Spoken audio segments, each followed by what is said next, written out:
Good evening, everybody.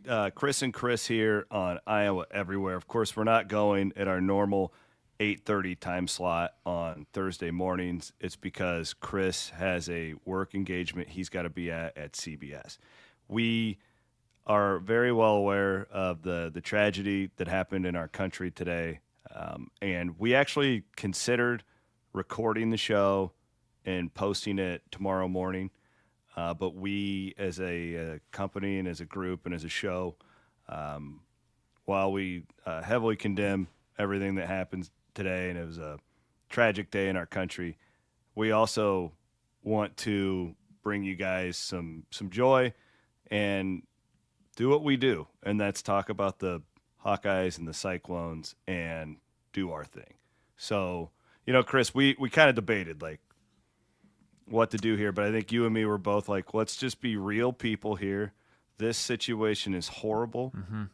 We're all watching the news. We're all, really disturbed by everything going on in our country. But at the same time, we're here to do a sports show, and we're going to continue to do that for you tonight. Yeah, we'll be real. It's been a miserable day.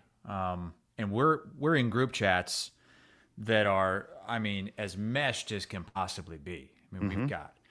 We've got people on one side, people on another side, people in the middle, and I was very pleased today to see everybody's kind of in the same place. This has no goddamn business happening in this country. Should have never happened. I don't care what side you're on.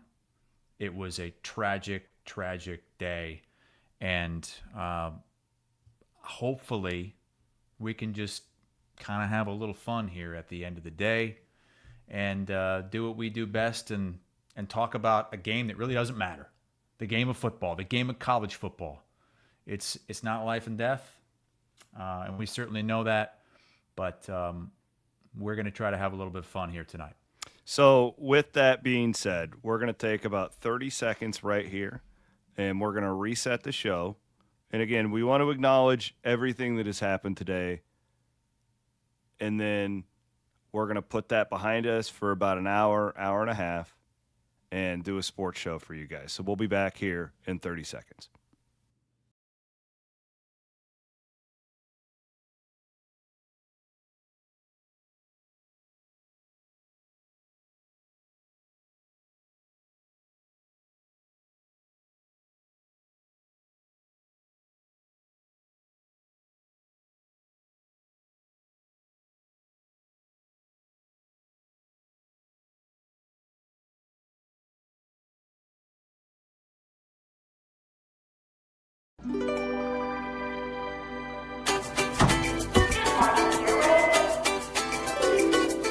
Good morning, oranges.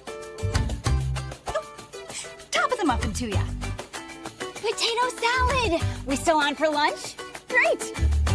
Sliced bread. You're the best thing I've seen since, well. Oh, hello. Don't think I forgot about you. Friendly at Fareway. It's more than just a name. Jonas Brothers, greetings from your hometown tour. Playing at Casey Center October 5th. Get tickets now at HighVTix.com.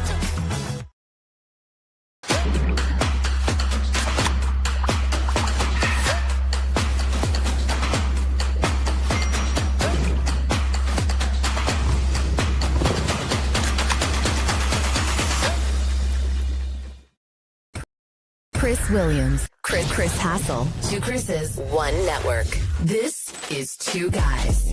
Presented by Fareway Meat and Grocery. From the Channel Seed Studios, this is Two Guys. Exclusively on Iowa Everywhere. Night show.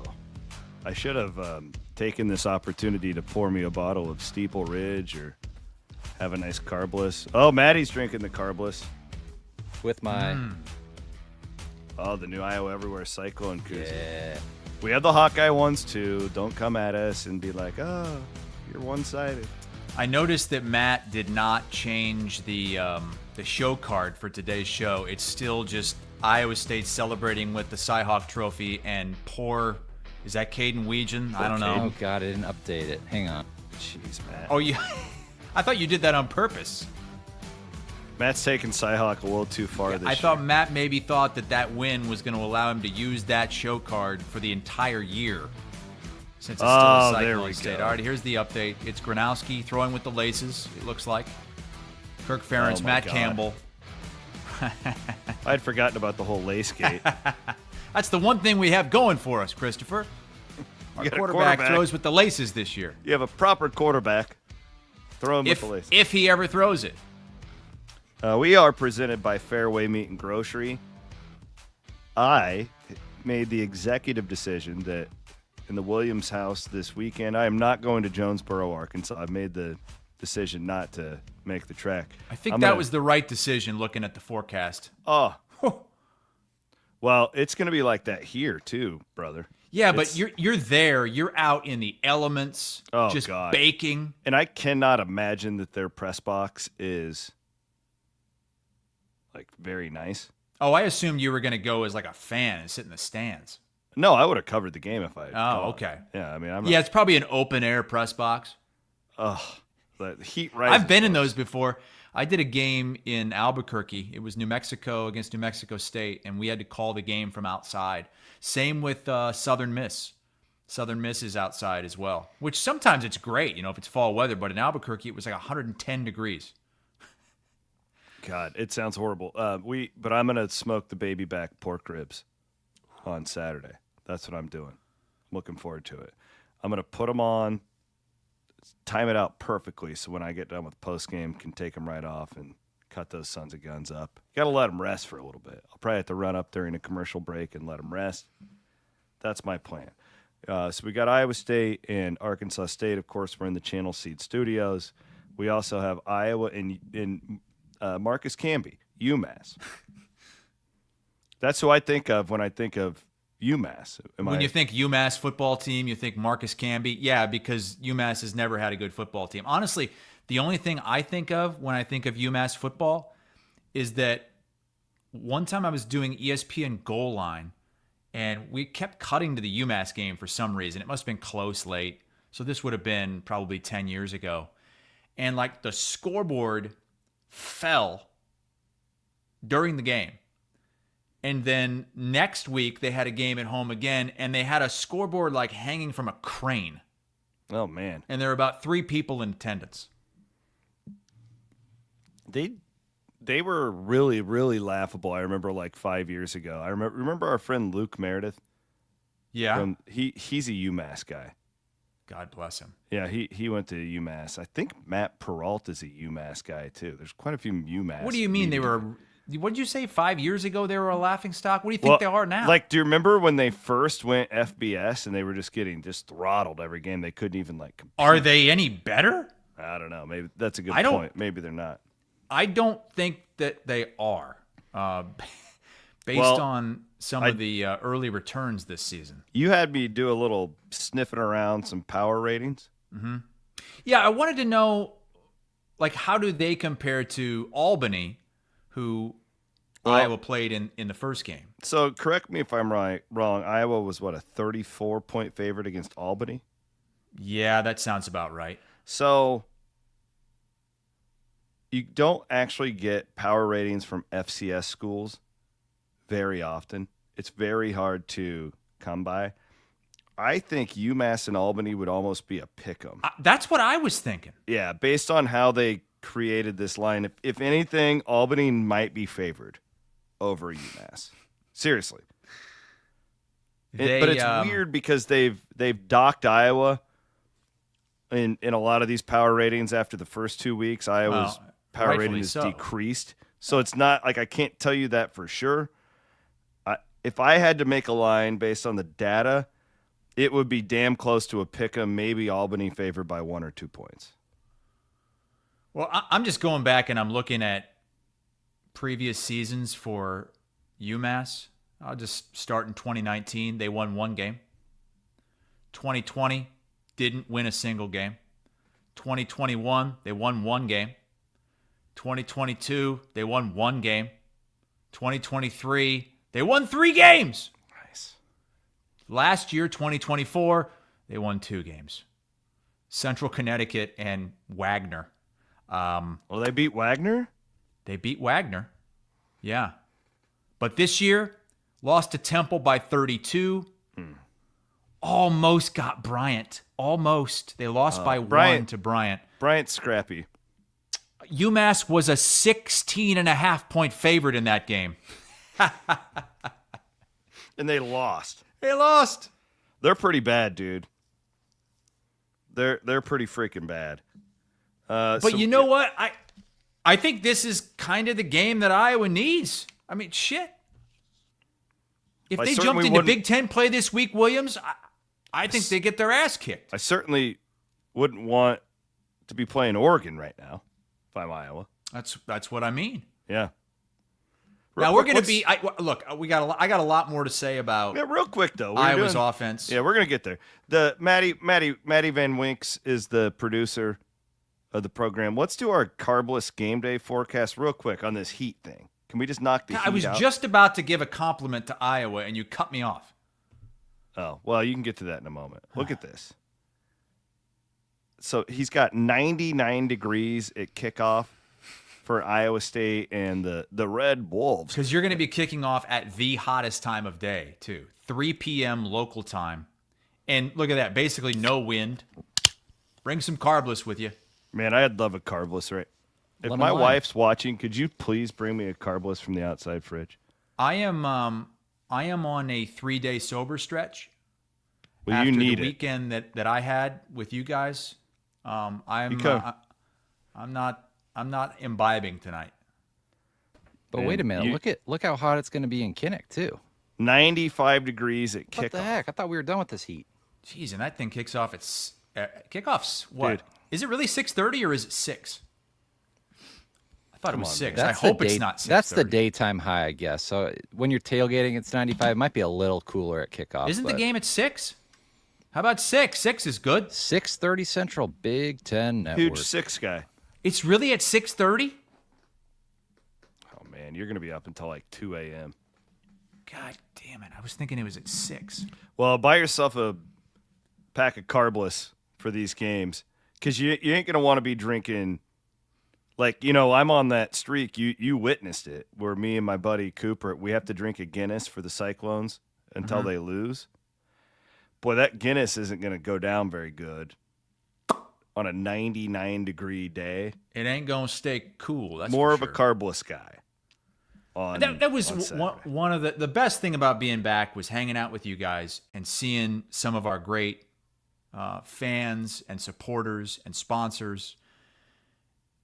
And also getting to drink some of this stuff and eat some of this stuff that I don't get down here. Fareway meats, carbless, nostalgia.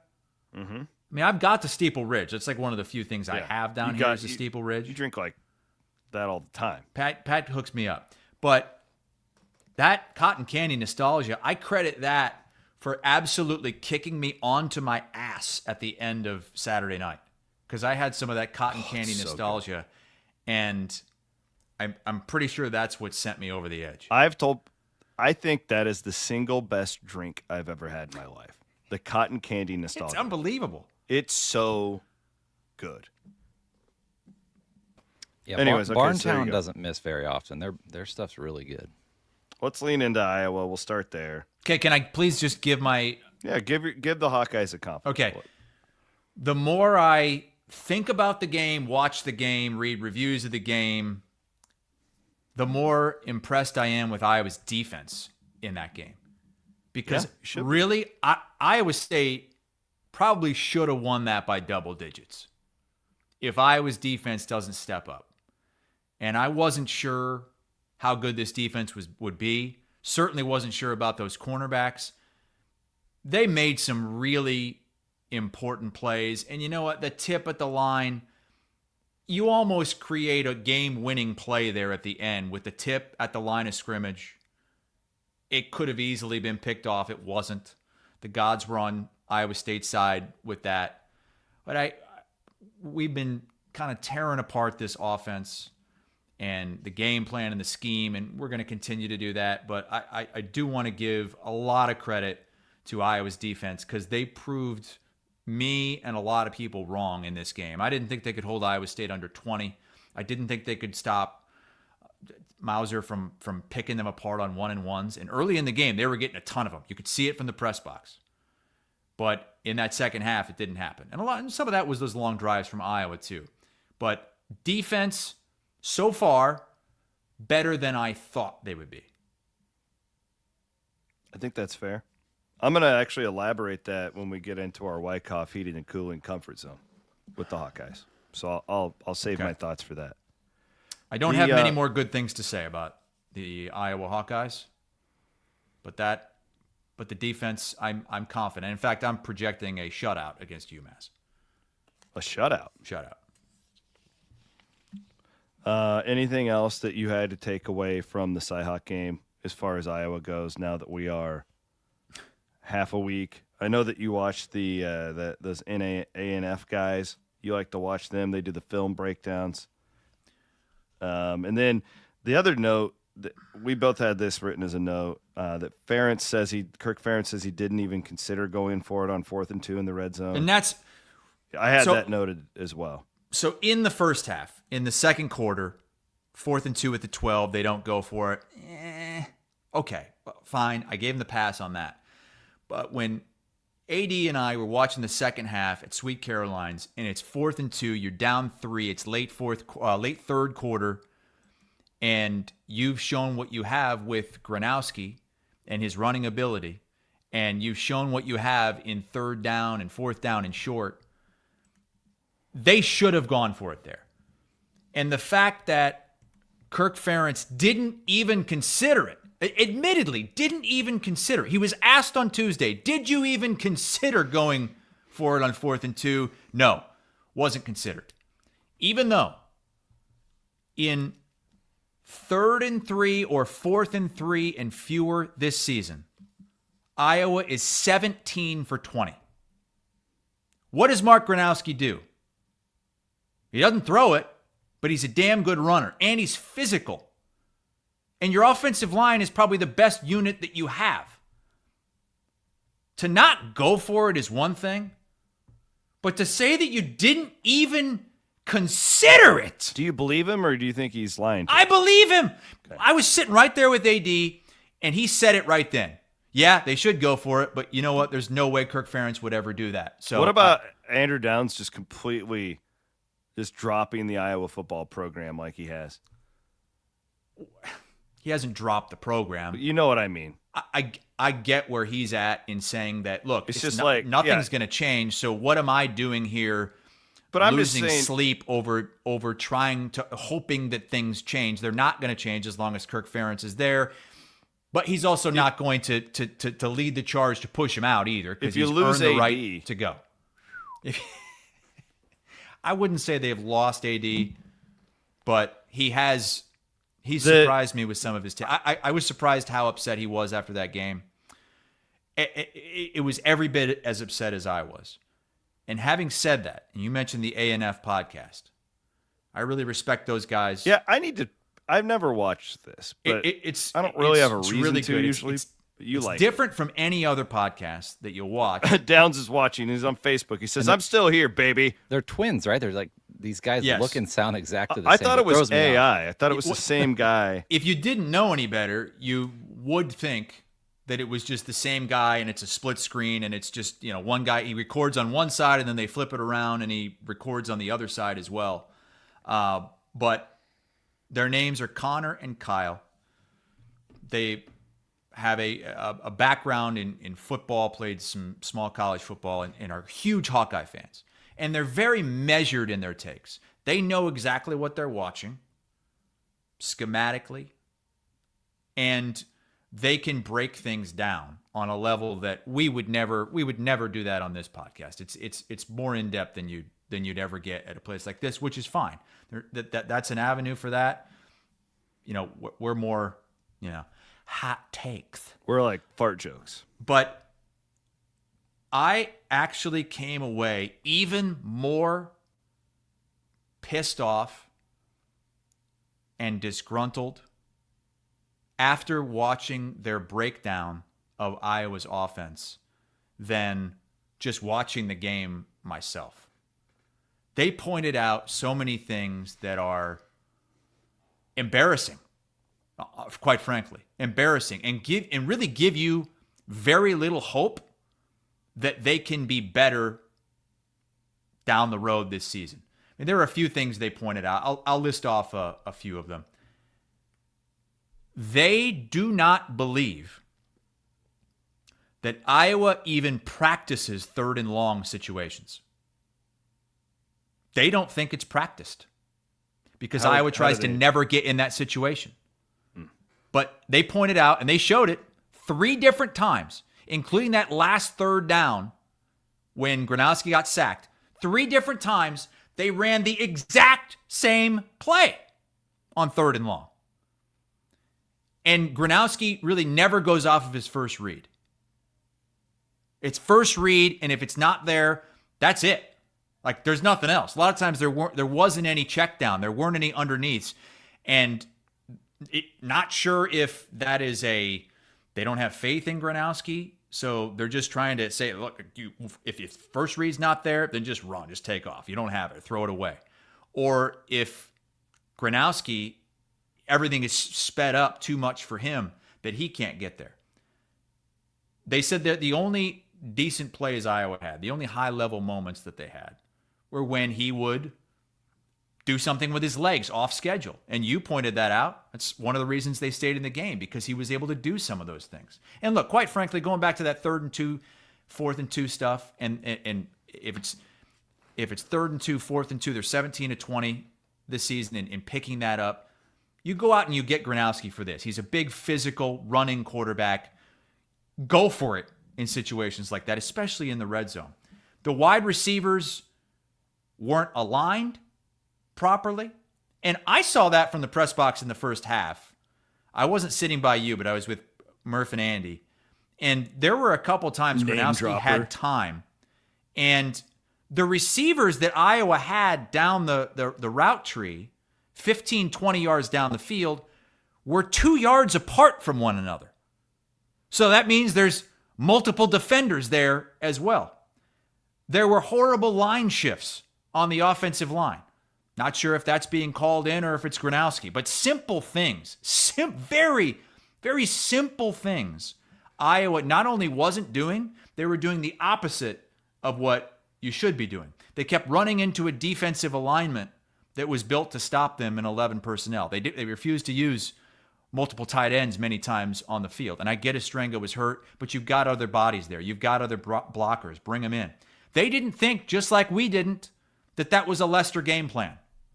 They did not think that was Tim Lester's game plan at all. They thought it might have been the guy they brought in from Wake Forest. I have no idea. You clearly really like him. I've never watched the show. Are they connected? Or are they just going by watching the game? No, this is not. I don't know. They might be. But this is going off of their eyes, watching game film, all 22s and all that. Okay. Those guys have great football minds, and they're breaking down film. And there was one other thing that I heard from Scott Docterman that really alarmed me about this Iowa offense. Legends and listeners will be out tomorrow. And I hope they talk about this, because it was a brief mention from Docterman on the On Iowa Live show over in Eastern Iowa on KCRG. Docterman, it was just kind of a passing comment. He didn't get into it. No one asked him a follow. He said Mark Gronowski is tipping his hand before the snap when he's in shotgun formation as to whether it's going to be a run or a pass. He says he has a tell. And so defenses have homed in on that. Now, or if it's first and second down, you have a pretty good idea. That's exactly what I thought. Yeah, if it's first or second down, you know what? Really, he's telling you we're running it. I don't really need to look at his hands. If it's 3rd and long, he's passing it. But that's the thing. Iowa can't pick up 3rd and 4 or more. On 3rd and 4 or more this season, I ran the numbers. 3 for 13. And when it's 3rd and 3, 4th and 3 or fewer, 17 for 20. That is staggering. So I think Iowa went into this game. Here's what I think. The game plan that Iowa had offensively was they thought their offensive line was so good that they would just be able to bully Iowa State and they'd be able to keep the ball on the ground and they wouldn't have to worry about being in third and longs. And when that didn't work, shit, we got no answers, so we're just going to run the same goddamn play. That was what pissed me off about Iowa State having to settle for field goals in the first couple of possessions there when they had it in favorable spots, because I thought, man, if you would have gotten Iowa down, let's say even 10-0 as opposed to 6-0, that would have really, really jacked with that offense. It would have really ramped up the pressure on Gronowski. Yes, I think it would have been a blow. I think it would have been. I do too. Maybe not. I'm not saying it'd be a 30-point game, but I think Iowa State should have won that by double digits. Iowa's just not a team that is prepared to play in those situations. It's just not what they're built for. It's not what their coaching staff is like. Philosophy is. It's not what they do. And more often than they're not a comeback type of team. No. And we saw what happened when we got at the end of the game when we saw them in an obvious passing situation, really for the first time. I mean, Iowa State could just tee off at that point, and that was the situation there. And Williams, they were getting there by rushing 3. Correct. Just because they knew they could shoot off. Mm-hmm. Because Iowa they wasn't lined up going more to the outside. They brought 23 up, 58 moved out. Yeah, it was pretty easy. So. Iowa State. Are you? Can we move to Iowa State for a minute? No, I'm not done. I'm not done. All right, he's got more. That's 14 straight games where they haven't thrown for 200 yards. That dates back to Lester's very first game. His very first game, McNamara comes out, throws for 251 in a 40-0 win against Illinois State. That's staggering that you can go that long without throwing for 200 yards in a game, and that it goes back to his first game. That's not a good look for. That's really bad. That's not a good look for Lester. But again, I don't necessarily believe that he is actually in charge of this offense. The one time they really threw it down the field, they got a pass interference call. And you know what Gronowski said on Tuesday when asked about that play? He said that would have been a touchdown if not for the pass interference. He also said on Saturday he was surprised. Or is it? That's what he said. He said he thought the Iowa State player made a good play because it was pass interference. Maybe, yeah, it wasn't, okay. I get it. Would have Never been mind. a touchdown. That's debatable, but yeah.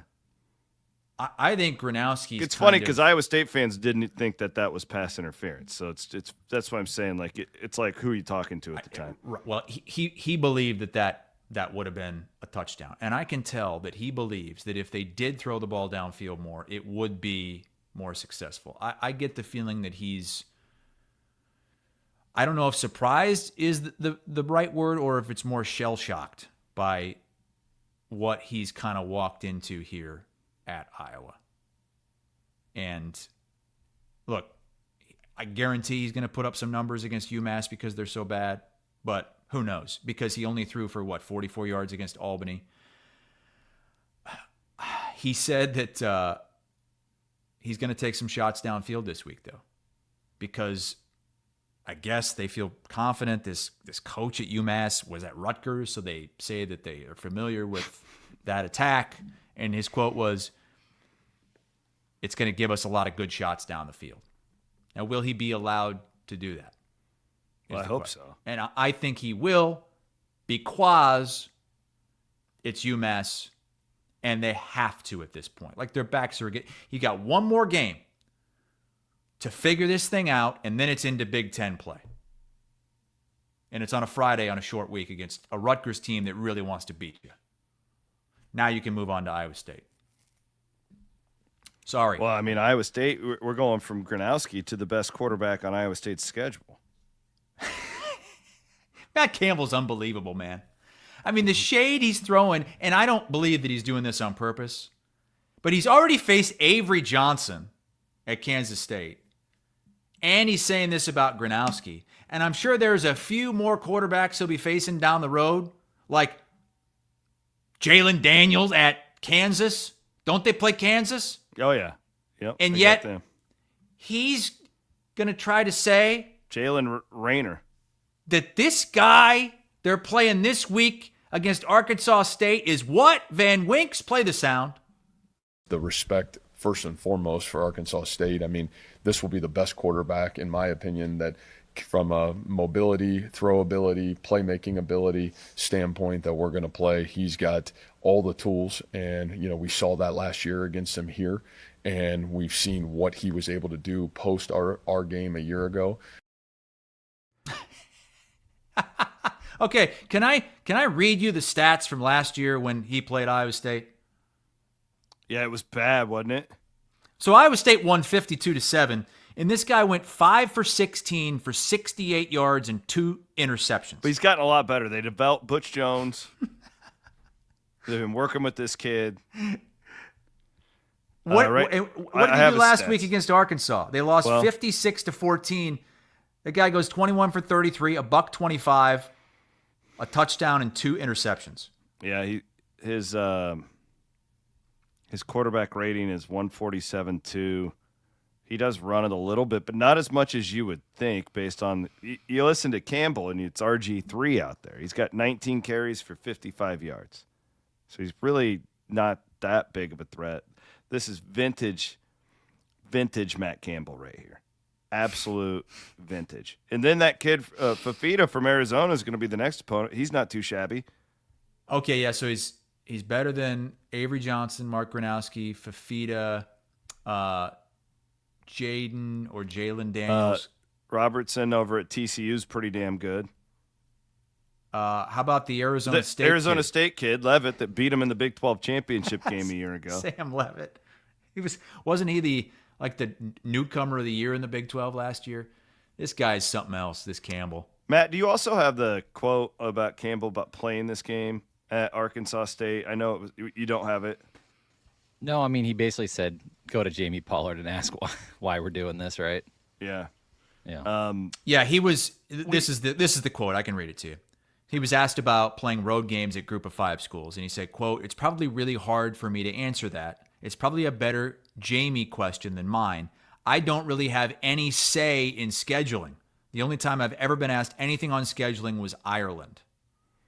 That's stunning to me, that a coach that's been there that long, that's had that much success, that has that much power, isn't being consulted at all about scheduling. And I get that this was scheduled a long time ago. Yeah, but he's saying he's never involved in scheduling. Yeah, it's wild, isn't it? I would have never. I wonder what Kirk Ferentz's power is, just to be curious. I think it's all encompassing. What is it? Omnipotent? You think he's all powerful? I don't know. I don't do words. I'm pretty sure that Kirk Ferentz is making the schedule for Iowa's non-conference. Yeah, but it was quite staggering that Matt just came out and said that. Like, I've never been asked about this schedule. Well, you can tell that he's not happy about it. And he's said that after the game in Ireland. Has Campbell been different this year to you guys, like in press conferences, yes, post-game? Like, he seems way looser. More open? More open, yeah. I'll say this about Matt. I know him very well. This is the Matt that you usually get behind closed doors, that the public didn't get to see for all those years. It's not completely Matt unfiltered. I mean, you've been around him a little bit behind that, Chris. Like this is more like authentic Matt that we're getting. I don't know if I would say he's different, but he's definitely leaning in that direction. And I also think there's a reality of when you're at a place for so long, you just don't give a shit anymore.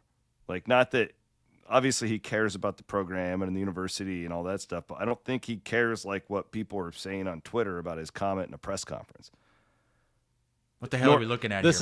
This is next year's non-cons. You got SEMO and Bowling Green. But it's don't they have both to in go, Ames. In Ames. They have to go to Bowling Green in like 2 years. I'm pretty sure. No, they don't. I swear to God. No, they don't. 27. Look it up. You're kidding. They're going to go to a... Oh, my God. They do. 27. Jamie, come on, Jamie. What are we doing? Come on. You got to buy out of that. Unblock me on Twitter and let's have a conversation, because this is ridiculous. You know what I would do? You're building this kind of program, and you're still going to play. You can't play these games anymore when you build to this point. When you're looked at the way Iowa State fans want that program to be looked at. I think Brett Yormark should mandate Big 12 schools to not go on the road and play games like this. it makes the whole league look small.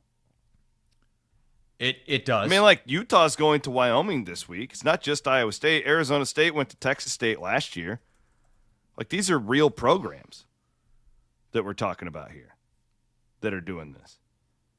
And we've got This is not just an Iowa State thing. Ryan in the comments says, Oklahoma is literally playing at Temple this season. It's a common thing, guys. It's really not. I mean, that's totally different. You're going to Philadelphia to play in a large stadium. It's that a game like that is more for your alums that are in the Northeast, and Temple is not Bowling Green. Like, I mean, those are, it's not the same. Temple's not in the MAC. It's different. All we need to say, when's the last time Iowa did it? 2003. Matt points out, I've talked about this before, but they're going to Tulane in 2029. Iowa State is?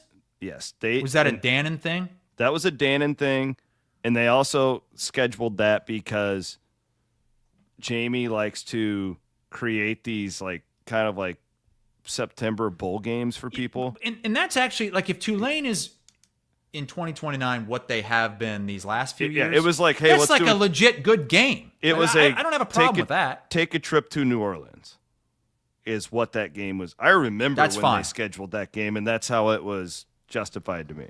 But you're talking Jonesboro, Arkansas this week, and then in a couple of years, it's where the hell is Bowling Green? Is somewhere in Ohio. Is Bowling Green a city in Ohio? Bowling Green is a city in Kentucky, isn't it? I know it is, but I think it's also a city in Ohio, and that's where Bowling Green is. Western Kentucky is in Bowling Green, Kentucky.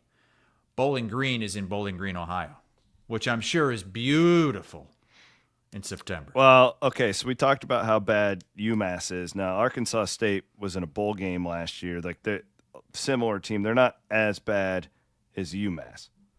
But Iowa State is a 21-point favorite on the road in this game. But they're a really bad – they're technically total defense, the fourth worst defense in college football right now. Arkansas last week averaged 11.1 yards per rush on the ground against this Arkansas State defense. I watched, they did a Butch Jones. Sorry, these SEC guys all litter my brain. Butch Jones did a press conference like on the field after the game in this one, and he was just completely distraught. I mean, they got beat so bad. I actually appreciated it. He was very open about it. I'm paraphrasing here, but he's just like, listen, guys, like, there's a reason. He goes, you're not going to see a lot of upsets like this anymore.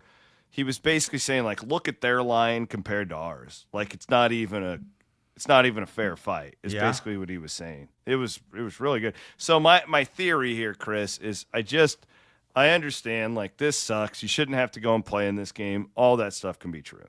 If it's really going to be 100 degrees on the field, Iowa State's depth alone should allow them to steamroll and just be the more physical team and just roll right over these guys. But, don't let them hang around. Like, you're on their home turf. Weird things can happen. Again, all that can be true. I don't feel like this is an Iowa State team. They feel quite mature to me as far this as is not the trip to Ohio from a Yeah, couple years ago. I don't have that. That vibe. was a spread within a touchdown, if I remember correctly. No, Ohio, I want to say, was maybe favored at kickoff in that Half game. the Cyclones had the flu or something like that. It was a weird circumstance. Yeah, a Rocket shit was show. like just puking all Yeah. over the place. Yeah. This is different.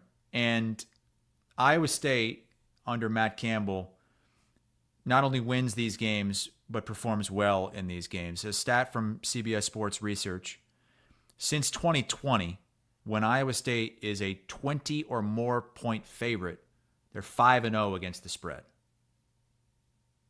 So I feel good about Iowa State in this game. Just get in and get out. Like, be the bullies. And that's where I was going to go with my. We want to do our comfort Yeah, zone plays? let's do do that. Let's do our Wyckoff heating and cooling comfort zone. Oh, okay. We don't have the video for it. No worries. We never had a Wyckoff. video for it. Oh, I'm We sorry. have a I'm used to you, graphic. I'm used to you just firing like up Should the I? video. I can make one. What do you think? Yeah, we probably should do that. Wyckoff. A piece of mind. All right, look, that's WyckoffComfort.com. Hey, and if your AC blows up this weekend because it's 200 degrees, go to WyckoffComfort.com. I feel the same way you do about this Iowa State game. You just smother them. The way Iowa State has built their team and their lines of scrimmage, they want to be the bully of the Big 12. They want to be the team that plays a little bit different, that's going to overpower you in that conference. You went out last week, you beat Iowa at their own game. So go down there and just take their heart out of this early. This game needs to be over by half. You just need to overpower them and make them not want to play anymore on a hot day like that. Nothing more. Doesn't need to be fancy. Don't need an 80-yard play to start the game. Just pound it. Pop them. They're already wobbling after what Arkansas did to them.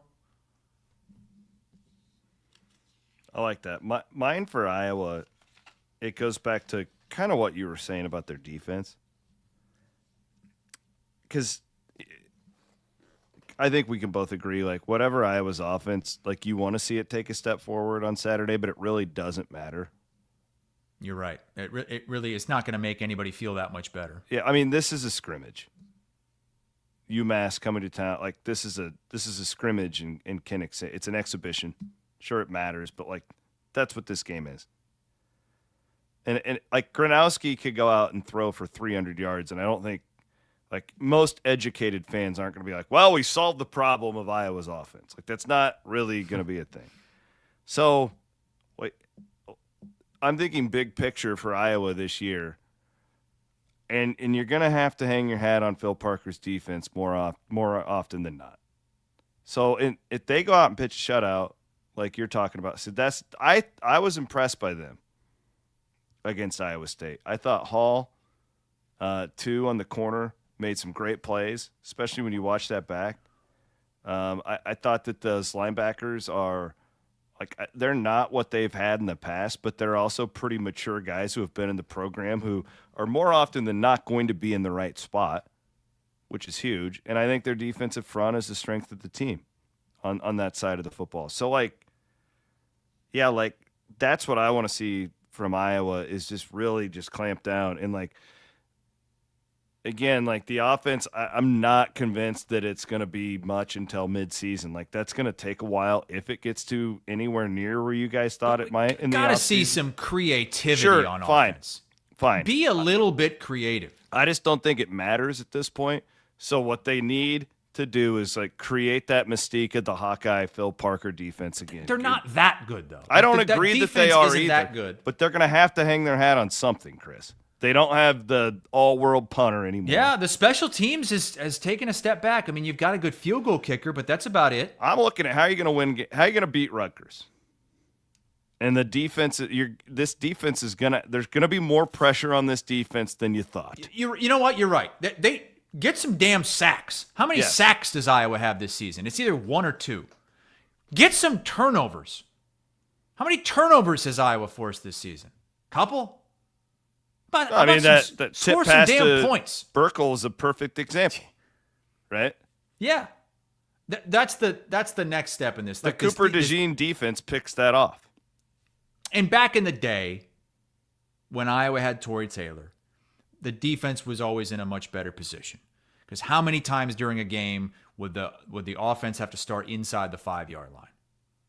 And right there, Iowa could put the clamps on them. But, you know, I gave praise to the defense, but at the same time, Iowa State started that drive at their own 10-yard line at the end of that game. And they let Rocco Beck go down the field to get into field goal range and win it. I think the defense can be good to really good. I don't see this defense being great. I don't think that's possible. I think it'll be somewhere between good and really good. But, man, if they could go out and pitch a shutout and have 3 real because I didn't think they were great anywhere near it against Albany. No. Even though it's they didn't hard give to up even a tell ton against yeah. teams that are this bad. But they took a step forward last week. Go out and smother this team. Just stole your word. And, I mean, Albany, there were a few times where there were some gaping holes in that when the linebackers. Do you remember that conversation the other night? The gaping holes conversation? Never mind. I don't know what you remember. I don't know what was said. Tell me one thing that you don't think I remember, and we'll see if I do. Those nostalgia. I'm not used to these CBD things. Do you remember going in to my camper when like Elise was watching like a movie and you're like, hi, Elise. Yes. What are you watching? Well, that's how I greet her all the time. All right, there you go. Wyckoff. When your air conditioner blows up this week, you remember them. Nate mentions that Jamie has said that Iowa State saves up to $4 million to play a game sure like he's this. Right. Yes, but Iowa could also save $4 million by playing that. They don't. Like, are you that desperate? And if you are, why don't you sell some alcohol? I think that Brett Yormark needs to mandate it to these universities that you will no longer play in these games on the road. And, all right, fine, kick in some of that all-state money and give it to the universities. Mm-hmm. So they don't have to. And I get it. Like, from Jamie's standpoint, you just honestly, I get it where he's coming from. We just lost out on $7 to $8 million a year by adding these Pac-12 teams because we didn't get to split it up. There was no pro rata in the contract, okay? Now we got to start paying the athletes $21 million a year that wasn't there before. We're looking at about a $30 million deficit right now compared to what we were planning on 5 years ago. I get it. I get all of it. However, if the Big 12 wants to be taken seriously, right, as one of these power leagues, I think Yormark needs to have a serious conversation with his athletic directors and presidents about not playing in these games in the future. And you could also save money by not playing the worst teams in the country. The worse the teams are, the more you have to pay them. How about you play somebody decent and then you don't have to pay? That's what we want to see. We want to see more decent games. The last thing we want is to see these kind of games. Like, where's the line? So is it okay to play Tulane, but it's not okay to play? Well, there's a definite difference between Tulane, an American school, and Bowling Green. Yeah, there's a big difference there. Or South Florida, because Alabama played at South Florida a couple years ago. They did. Yeah, good example. And South they did that Florida for recruiting purposes. FIU, South Florida or FAU. That's a huge difference. Well, I don't mind Iowa State going on the road for a non-con game, but yeah, play Memphis. In that Oklahoma Temple game, that's at Lincoln Financial Field. That's not right. Like yeah, they do Stadium, it for so they can get a bunch of their alums in the area into the stadium. It's technically a neutral game. Notre Dame just does this kind of stuff all the time, where they'll play a road game at Army, but it's actually just in an NFL. Iowa stadium. State fans don't do this. This is a bad look. When you're defending when you just the get team defensive. playing at Ark State. Yeah, okay, what the one commenter did was he gave Pollard's comment. Great. Like, there's validity to that, and we explained it. Like, I believe it. Don't be so defensive all the time. Oh, Oklahoma's doing it. No, like there's nuance to all this stuff. And I guess the point we have, like, I get Pollard's thing. And I get it. He scheduled this game in 2013. A lot has changed since then. I don't think he would schedule it now. All right? I hope not. I don't think he would schedule it now, but I also don't think he's in a position to buy himself out of it. What we are saying is, if you want to be taken seriously, like from a big program standpoint, and this is why I think it needs to come from the league, you got to quit playing in these. Because it's not just Iowa State. It's not just the Cyclones. Arizona State played at Texas State last year. Like, there's a ton of examples of this. This is not just an Iowa State thing. But Yormark needs to figure it out. Like, and if it's selling center field sponsorships for an extra $3 million a year for these schools to get to All-State or whatever the hell we're going to do, He's got to figure it out so his schools aren't continuously doing this in the future. Iowa State better not get on a plane and go to Bowling Green in 2027. And how about involve your head coach and your football program in scheduling? Like everything that Matt Campbell's done. I mean, you let him change your school colors to black. Why not let him pick some of these games? Let him have a say. Because it's clear he does not want to do this. That's so odd. I would have never guessed that before the last 3 months. I'm stunned by that. Yeah, I mean, been around the program as long as anyone. I can't. I would have never known that. All right. Well, get up. It's not game day yet, but it's going to be. Let's look at the big games this weekend. Get up. It's game day.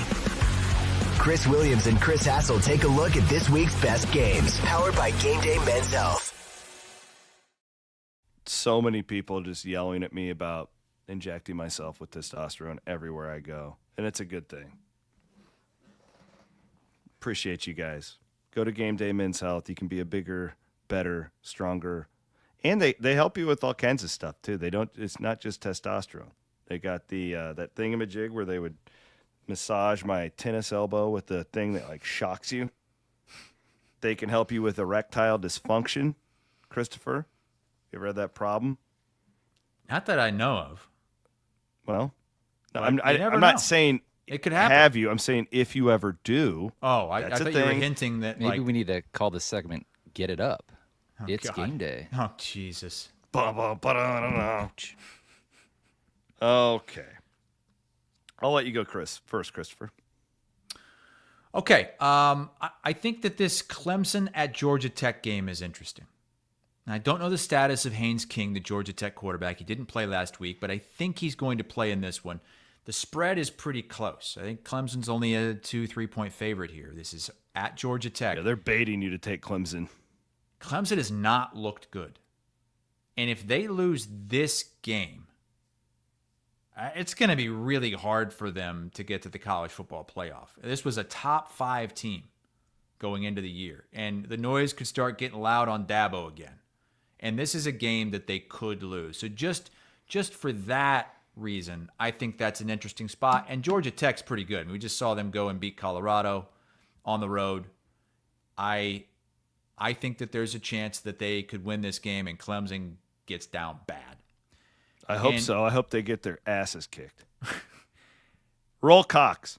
Roll Cox. So that's one of my 3 games that I'm looking at. The other one, and it's kind of in this same vein, Notre Dame hosting Texas A&M.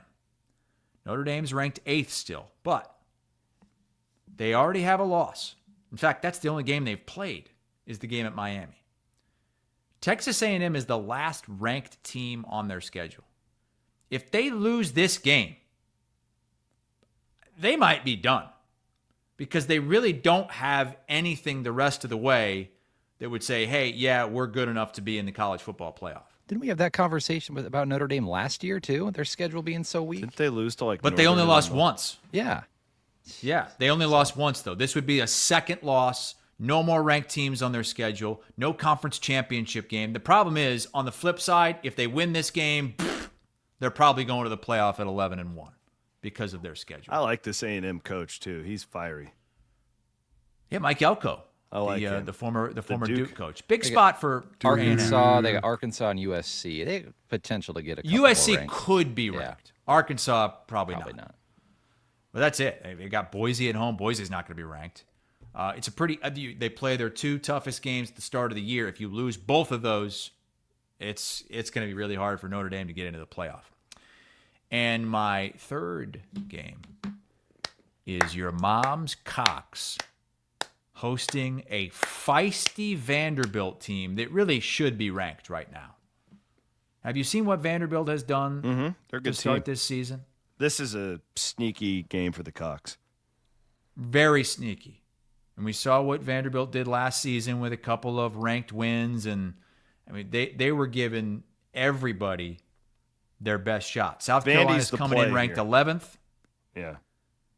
Vandy just went in to Virginia Tech, Blacksburg, Virginia, and won 44-20. Look out for the Commodores.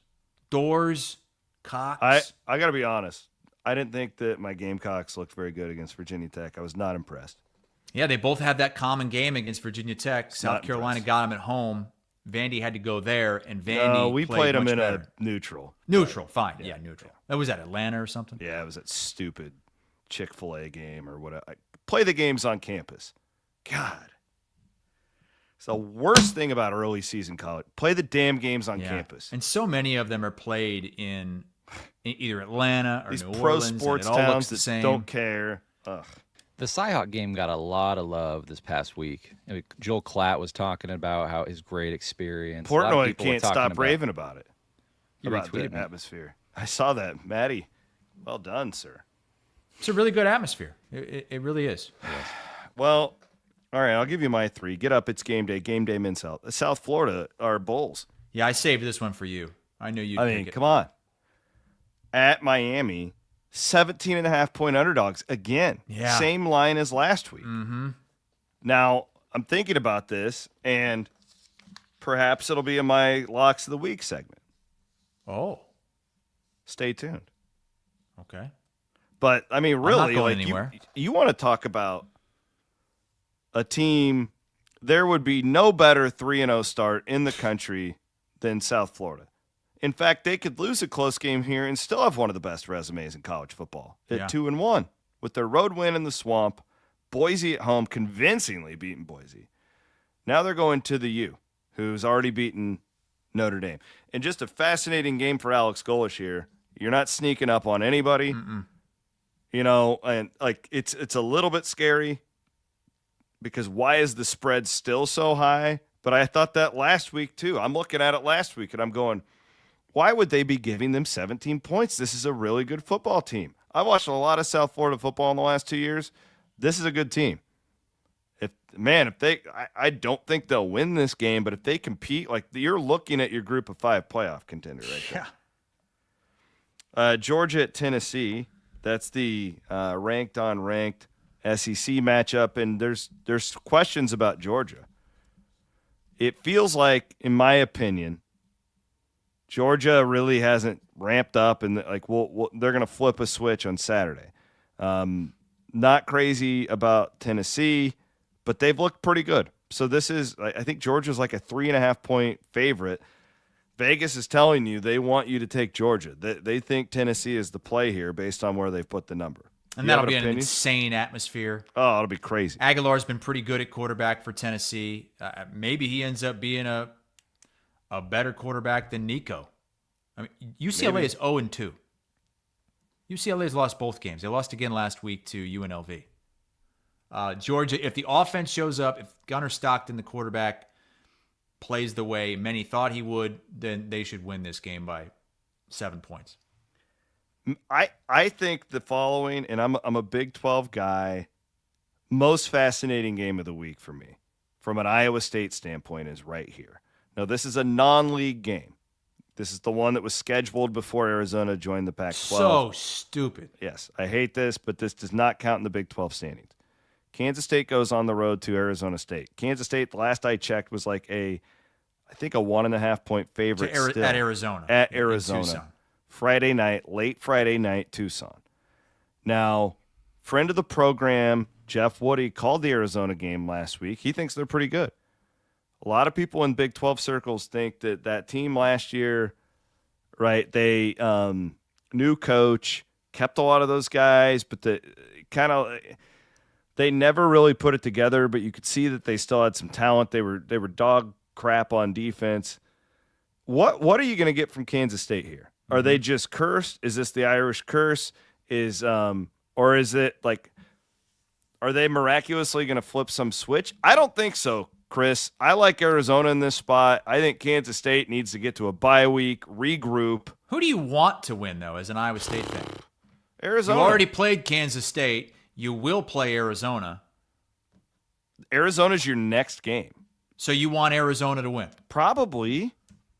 What would you say? I think you might be right. I think all is lost on that Kansas State game now. I'm not sure how much more may as they well can, get it back. to what it was. Get 4-0 versus 3-0 and have it Yeah. be as hyped up of a game as possible. And I think it's better for your team to look I'm with ahead you. and be like, look at this team. They're 3-0. They just beat Kansas State by more than we did. That's what you could say. Mm-hmm.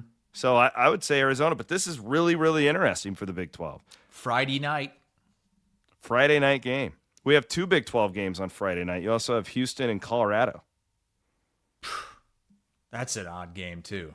Like, what? Colorado's going with their third-string quarterback now? Yeah.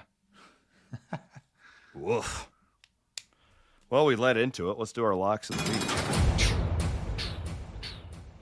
Dropping these Wild. locks all over your face. Dropping these locks all over your face. They're presented by our friends at the Wild Rose Casinos in Clinton, Emmitsburg, and Jefferson. You can also participate in supporting our sponsor by downloading the DraftKings, BetRivers, or Circus Sports apps.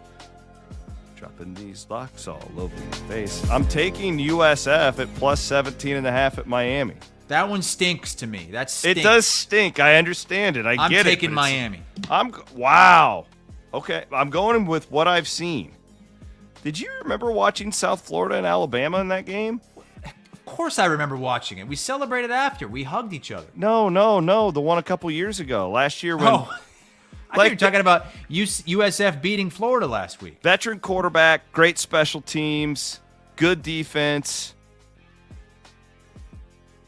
It's too many points. Miami's winning the game, I believe. Sounds like what I was trying to be. Too many points.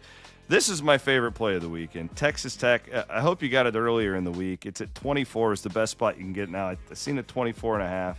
Texas Tech is out on a just destroy anyone in their path before they get to the Big 12 because people have been very critical of their non-conference. Oregon State. This is not the Oregon State team that was going to BCS Bowls however many years ago, the Mike Riley teams. What was that guy's name? The old Nebraska coach, Riley? Yeah. No, not the same team. Texas Tech has just been destroying whoever comes in its path. I think that they had a little bit pissed off with all the NIL talk, and I think they're out to prove a point with anyone who comes in their way. At this point, they've been running up the score on bad teams. I see it again. They may be up 24 in the first half against Oregon State. Got a feel on that one? I kind of like it. Okay. I'm going with rare here. 2 NFL picks for me. Dak Prescott, elite in these interdivisional games at home. And we won on the Cowboys last week. I had them in my circa millions. One of the worst. Luch and I are 4-0 in millions last week. We had the Ravens to go 5-0, and then they shit the bed in the second half. Oh, no. Horrible feeling. I've never been 5-0 in millions, ever. It was my first 5-0 week ever, especially with week 1. You're feeling really good. Anyways, I like the Cowboys to kill I'm the with you on Giants. this. We do, for our NFL pick show, I get one lock of the week. I get one pick. And I'm usually pretty good. Last year I was like, 12-6 or something like that. I'm 1-0 this year. And my pick this week, Cowboys minus 5.5 against the Giants. Love it. Because, Makes me you feel got good. Dak Prescott and that Cowboys offense. They're going to put up some points against Russell Wilson. He's starting again. He's terrible. You see his line was from terrible. week 1, 17-37. Cowboys. Yikes. Roll Cowboys. And then I'm going to some bias here, but I'm going to take my Vikings at 4.5 against the Falcons. Sunday Night Football. That place is going to be on fire. Is that in after- Minneapolis? It's in Minneapolis, home opener. Listen, like this McCarthy kid. The Vikings have a really good defense. Like O'Connell gets all this, and he's maybe the best play caller, best offensive coach, yada yada yada. I mean, this defense is truly I think pretty underrated by most casual NFL fans. You get the Falcons and a young quarterback. Kirk Cousins is going to be in the building, although he's not starting. I don't know. I feel like the Vikings are going to win this game by double digits. I know that team really well. Probably better than I know the Falcons, but they didn't blow anybody away in the first week. So, yeah, Vikings and Cowboys. I'm going to take 2 favorites. Falcons in the NFL. lost to the Bucks in week 1. Yeah, it's like, come on. This seems really low to me. I think the Vikings should be a touchdown favorite in that game. I cannot believe how that Vikings-Bears game turned on a dime on Monday night. But think about the momentum you have and how fired up that crowd is going to be. You've got this. I mean, I'm going to call him a rookie quarterback. Like that. I think they're going to kill this team. So I got the Vikings and the Cowboys. Texas Tech minus 24, and I'm taking the 17.5 with USF. That's the shakiest one of the week for me. But I'm going to ride. disagree with I'm that going to one, ride but with them. Who am I to argue with you up here with a 4-4 record to start when I'm sitting here at 1-5? So please fade me right now because I'm on a generational bad heater. You've had some tough breaks. I've had some really heartbreaking, Like heartbreaking couple losses, half-point but losses, yeah. Still, a loss is a loss. I like Bama minus 20.5 against Wisconsin. I mean, this is just like Kalen DeBoer. He's always going to go for the style points if he can at this point because he is down bad right now at Alabama. They need to blow out the Badgers. They blew them out in Wisconsin last year, I think it was. It was either last year or 2 years ago. They're so much more talented than Wisconsin. I think that they can win by 3 touchdowns. USC at Purdue, that's the CBS game this week. USC minus 21.5. Purdue is terrible. USC can put up some points. I'm banking on this being, 35-0 in the third quarter, and USC covering that 21.5. I was also looking at Oregon at 27.5 at Northwestern. That's the big noon game. Did you know that? Is it really? Yeah. Isn't it like Northwestern opening up their new stadium or? Is that what they're doing? Okay, I was wondering why would they be going to Northwestern? They're terrible. A friend of mine, and he warned me against that pick because of that, but I don't know. Yeah, I agree with you on all these so far. I think Bama kills Wisconsin. I've got 2 more. I'm gonna ride with the Cougs of Washington State. They made you a lot of money on all Saturday. That money me and Coop won on Washington State live bets last week.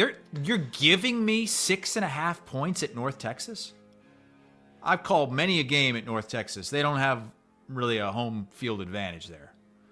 I'll even go money line on that. Money line sprinkle Washington State plus 6.5 at North Texas. And then I'm going to go Cal plus 1.5 against Minnesota just because of the travel out west. You got to go west. Just a weird game. It's late night. Starts at like 11 p.m. Eastern time, 10 Central. Cal getting a 1.5 at home. I think Minnesota would handle them, if this was in Minneapolis. But just a weird spot. That place will be sleepy. Weird things happen there late at night. Dropping these locks. My all Golden over Bears. the face. So if I win all 4, I'll be back to 500 like you, Williams. Well done. I want to thank our friends at Freedom Tire. Freedom. Again, we'll use the heat. If your tires blow up this weekend because it's 100 degrees, I hope that doesn't happen. But my buddy Quentin and his team can keep you safe. Keep those tires rolling. Our buddy Steve Kemp is driving down to Jonesboro. He is. So get him to Freedom Tire. So Steve, by the way, he had texted me about this, and he wanted me to throw this out there for Cyclone fans. This is how good of a guy our buddy Steve is. He rented a church parking lot across the street from the stadium in Jonesboro for Cyclone fans to tailgate in. He's going to play some of his tailgating games down there. The guy has the best tailgate. It's unbelievable. Our buddy Jeff over at KCCI did his one of his 10 o'clock shots from Steve's tailgate on Friday night. They were playing poker over there. But he rented out an entire church parking lot for Iowa State fans. So I think that's up on the Cyclone Fanatic tailgate forum if you're an Iowa State fan going down there, you're interested in. Safe travel, Steve. You better have your tires checked at Freedom Tire before you guys get going. All right, I'm anxious to hear what you have for your going long segment here tonight. It's time to go long with Wealth Charter Retirement Planning and Tax. Wealth Charter, retirement planning, and tax. Remember them for your one-stop shop, baby. They can do your taxes. They can do your financial planning. They can do it all. My guy Tim Hawkins is a great dude, too. You can trust him with your money. Wealth Charter, retirement planning, and tax. They're located in Ankeny. Where are you going long on today, Chris? I came across a clip from Matt Randazzo's podcast over there in the Quad Cities, and he has Pat Angerer on often. Those guys are friends, and Pat Angerer now obviously took over for Eddie Podolak a couple of years ago, and he is one of the voices of the Hawkeyes. And Randazzo asked him, what he thought about fans being frustrated at this Iowa offense and even some Kirk Ferentz bashing going on. And this is part of what Angerer had to say. Who handles adversity better than Coach Ferentz? Who gathers a group better than Coach Ferentz and pushes them forward to do things that a lot of people don't think they're capable of? It's extremely laughable. And obviously it does kind of make you mad too when people it makes you really mad when people talk bad on Coach, because they have no freaking idea the man he is and how good we have it. No idea. Okay. Responding to a lot of people that are really frustrated with Kirk Ferentz and his philosophy, and that we're here in this spot again with the offense. I get where Pat's coming from. He's a former player of Kirk Ferentz's, one of the best players Kirk Ferentz has had. Incredible player back in the late 2000s. 2019 was awesome. And if he's talking about fans that are attacking Kirk Ferentz personally, that's one thing.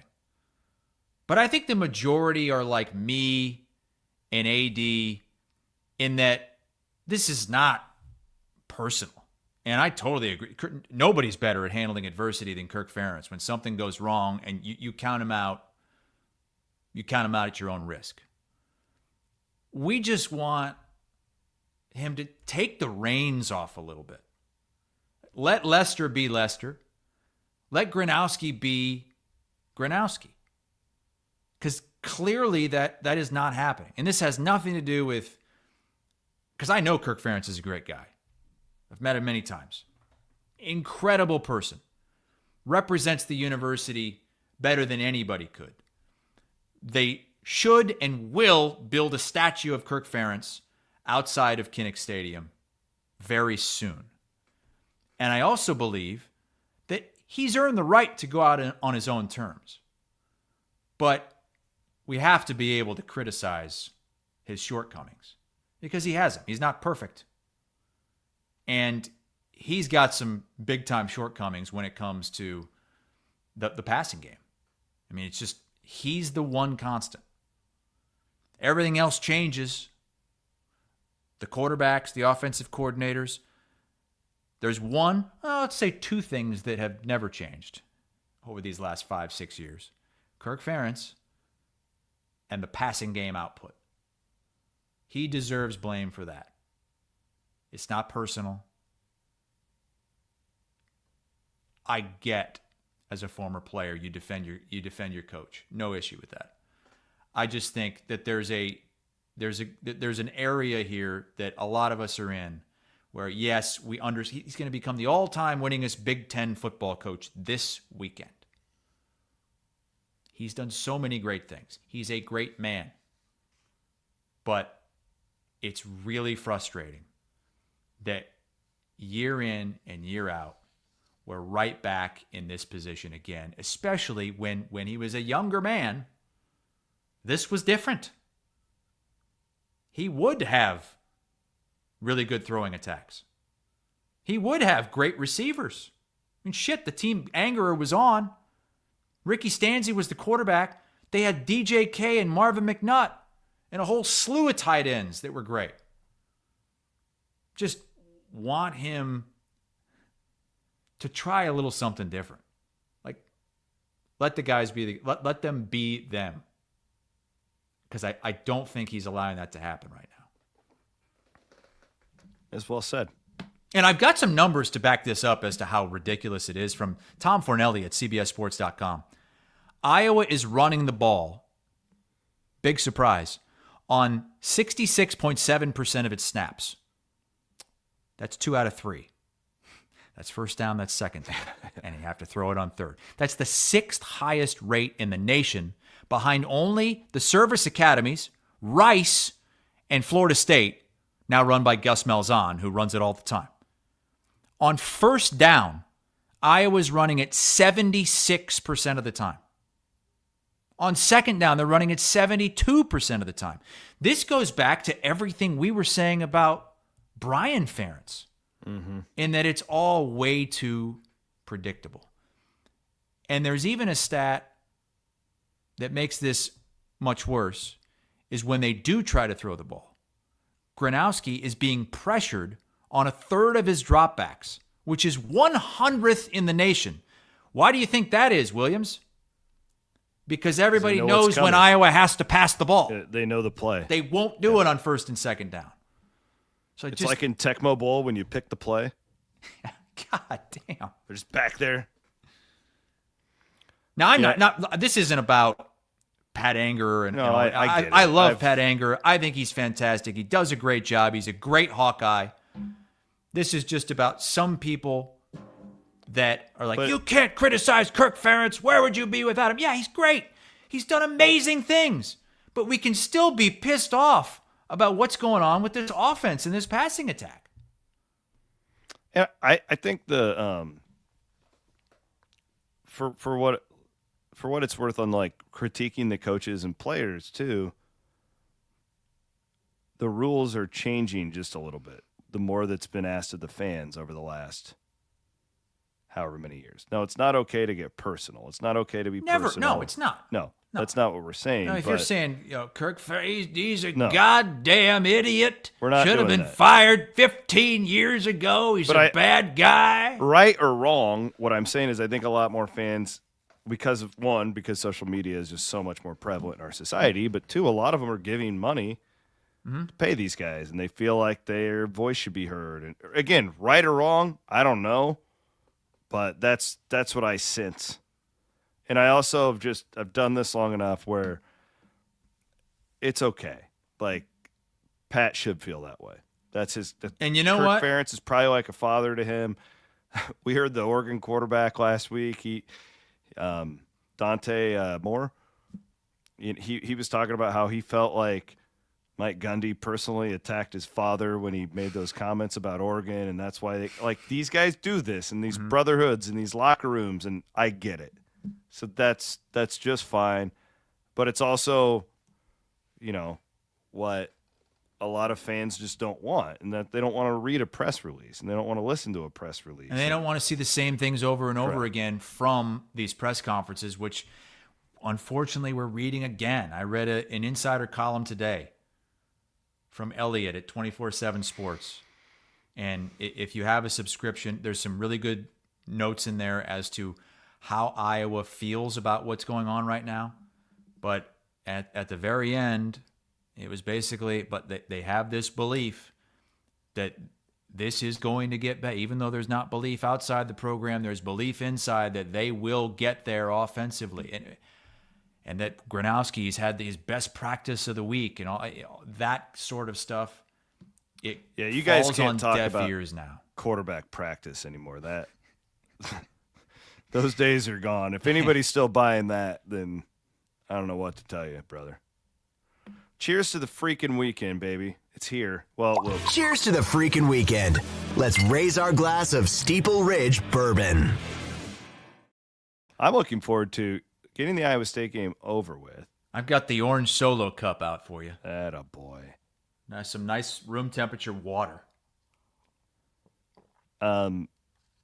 It's going to be super hot here, but Saturday night, I can't wait to get my work done. I think South Carolina plays at night. And Iowa plays at 6:30, so you'll have that to flip on right after the Iowa For some reason, I thought that game was earlier, but God, that sucks. So I'll do the 3 TV setup. I'll have Iowa on, I'll have South Carolina on, and I'll have NASCAR on because NASCAR races on Saturday night this weekend. There you go. But I'm really, really looking forward to a weekend at home, though. It has been such a freaking journey since we left for Ireland. It's just been nonstop. I can't wait to just not have to go anywhere. Well, I have to work on Saturday. What are you doing? Going into HQ. Just taking one for the team. Somebody had a scheduling conflict, so going to go work a few hours in there early on in the day. But then I'll be coming back and putting my black and gold colored glasses on for a little instant Iowa that I hope we can hit the live button with like 10 minutes to go in the game. And For just a lot roll. of different reasons. Well, yeah. I mean, it should be 38-0 by that point. That's my pick, by the way. Iowa 38, UMass zilch. Oh, we didn't do our picks. I've got Iowa State beating Arkansas State 30-7. I have Iowa State 51-13. Jeez. Wait, actually, I changed that. I dumbed it down. I went 48-13. Wow. 45-13 is what I did. I'm sorry. You keep lowering it. No, I had it at 51, and then I thought about it more, and I was like, they're going to run the clock out. So it's 45-13. You're like Elaine with the Today Sponge, but Yeah. the opposite. Yeah, go ahead and just give me the whole goddamn thing. I'll be on my way. 45-13. And then I had Iowa 42-6. 42-6. Okay. These are both going to be blowouts. Yeah. Weird weekend. I think Iowa State is going to be able to just do whatever it wants on offense. But you know that Arkansas State will like drive it down and either kick a field goal or score a touchdown in their first possession offensively, because that's what every team seems to do against Iowa State. And then Haycock will do his thing. And I just hope, like, Iowa State, think about how physical and mentally draining the first 3 weeks of the seasons have been with those two rivalry games and all that travel. They need to, like, chill and get to this bye week and just defrag and get ready for the Big 12. So Iowa went 3 and out in their first possession, by the way, and their second possession against Haycock. True. But then did you see the Haycock thing about every time that the offense have scored a touchdown this year, they've given up a touchdown? Yeah, it's concerning. Good on Haycock by just bringing that up to the media and be like, yeah, we suck. That's old school coaching right there. Oh, it's great. I love it. I absolutely love it. Well, Matt, thanks for producing on a school night with your kids. Thanks to everybody for joining us. Hopefully we had some new live members of the audience. I think we did. I saw some new names in the chat. Yeah, and thanks for the patience with us getting off schedule during the season. But Hassel's got a work engagement he's got to be at, and we want to be accommodating to CBS. We're always trying to – we realize all of our workers have other jobs, and we want to be accommodating and work with everybody. So thanks to Chris Hassel, of course, all of our great listeners, Maddie Van Winkle producing tonight's show. Please rate, subscribe, and review, and we will be back on Monday morning here on Iowa Everywhere.